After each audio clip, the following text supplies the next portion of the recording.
Hi there and welcome to the Explaining History YouTube channel. This is just a quick video to students that are going to be sitting exams in the next couple of days. There's a kind of exam paper, exam question that comes up on a number of exam boards where you're studying something like Nazi Germany or Soviet Russia, which asks you to look at a broad time period, so 1881 to 1991, for example. Everything from Alexander II through to the end of Soviet communism, or 1871 to 1991, everything from the unification of Germany all the way through to the reunification of Germany. They're asking you to look at broad themes, such as, say, state repression. Now, students are kind of often goaded into making poor comparisons. So, looking at, say, Alexander III and Stalin, and saying, well, there was repression under Alexander III and there's repression under Stalin. The obvious points being that there's no way near the repression, as much repression under Alexander III as there is under Stalin. Stalinist state repression is vastly more comprehensive and brutal and violent. Not suggesting that Alexander III's Russification or pogroms or suppression of the revolutionary intelligentsia were nice or kid-gloved by any stretch of the imagination.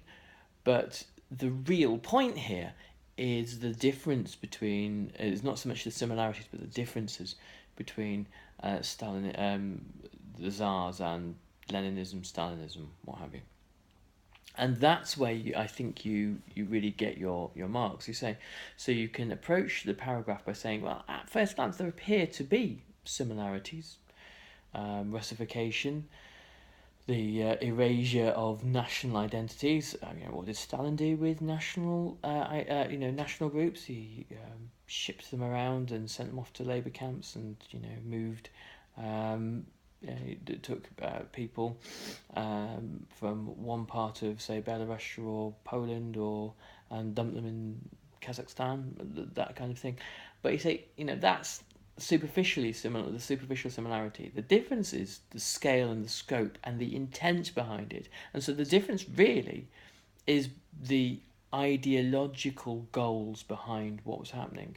The Tsar, Alexander III, was looking to prop up Russia, use the Russian Empire, using Russification, and prop up kind of Russian chauvinism and the autocracy.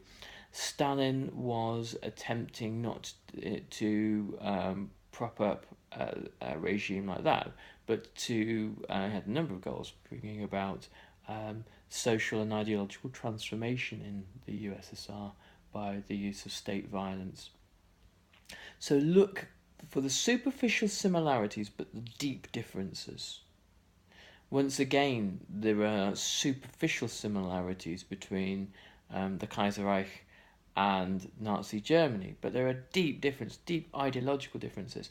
The things that Adolf Hitler was saying were very, very different to the things that the Kaiser was saying.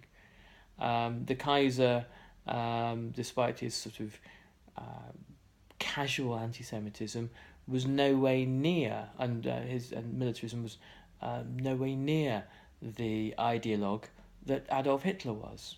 And the 20th century sees ideologues in the guises of Lenin, Stalin, Hitler, Mao, so on and so forth, who are fundamentally different in their approach and in the consequences of their actions to 19th century autocrats.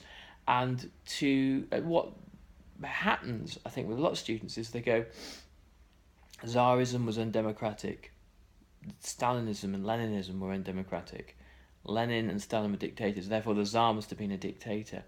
Well, dictator is a very modern term. It is a term of the 20th century discourse. The Tsar wouldn't have, Alexander the First, Second, and Nicholas the Second, Third, and Nicholas the Second wouldn't have described themselves as dictators. They would have called themselves autocrats and emperors. But this, in their mind, carried very different connotations, in a sense of kind of legitimacy. This was ordained by God. This wasn't Hitler viewed himself as a dictator, as Führer, as leader, as an expression of national will. Lenin viewed himself as a dictator who alone was able to interpret Marx and the what Lenin viewed as the kind of essentially the rules of history, the process of history that was unfolding.